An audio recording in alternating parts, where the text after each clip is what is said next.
Why was the Department of Interior not involved in signing off on buying the Navajo mine? We have a poster here that talks about the process that went through. The signing off is it's sort of a tricky word to put it. A tricky way to put it is signing off. What we do is we get a package from the Navajo Nation. The Navajo Nation, they have their own capabilities of negotiating the transfer. In this case, NTEC is the tribal entity that purchased the mine. So, in our situation with the Bureau of Indian Affairs, not speaking for OSM, but speaking for BIA, it was administrative action. What that means is there was no change in the lease from a BIA aspect. The lease remained the same as far as acreage. So it was just a change in operator and in ownership. So we see that as an administrative transfer or an administrative action on BIA's behalf. But doesn't the Department of Interior have a trust responsibility to ensure? Oh, yeah. So the Department of Interior, will they come in when the Navajo Nation is slapped with all these liabilities? I mean, the coal ash is just one.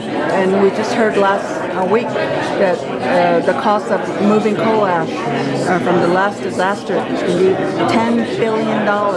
Where is the Navajo Nation? How is the Navajo Nation going to pay for that if they waive past, present, and future liabilities? I mean, how could Department of Interior, BIA, allow that to go through, something like that? Right, that's a good question. That's a very valid question. And we actually have the fly ash disposal is actually evaluated in this EIS. Yeah, but it's not. It's actually an alternative for this EIS.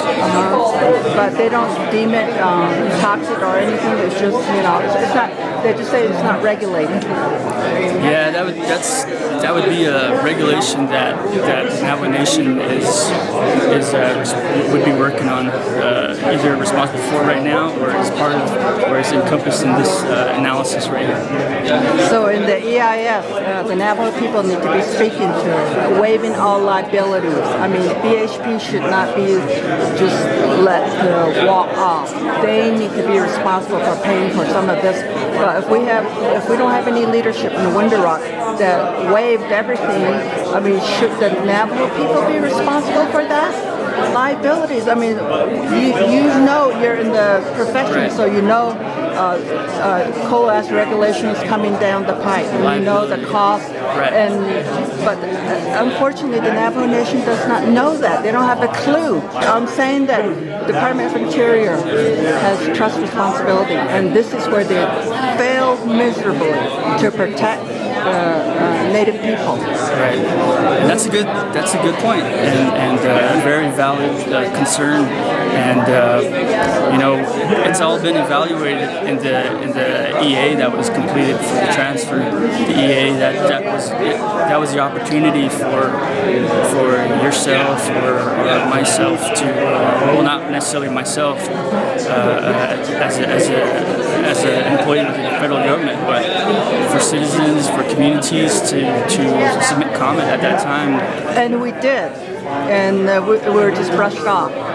So do you admit that there's all these liabilities that, as a Navajo citizen, liabilities, that needs to be changed in the EIS, that needs to be addressed in the EIS.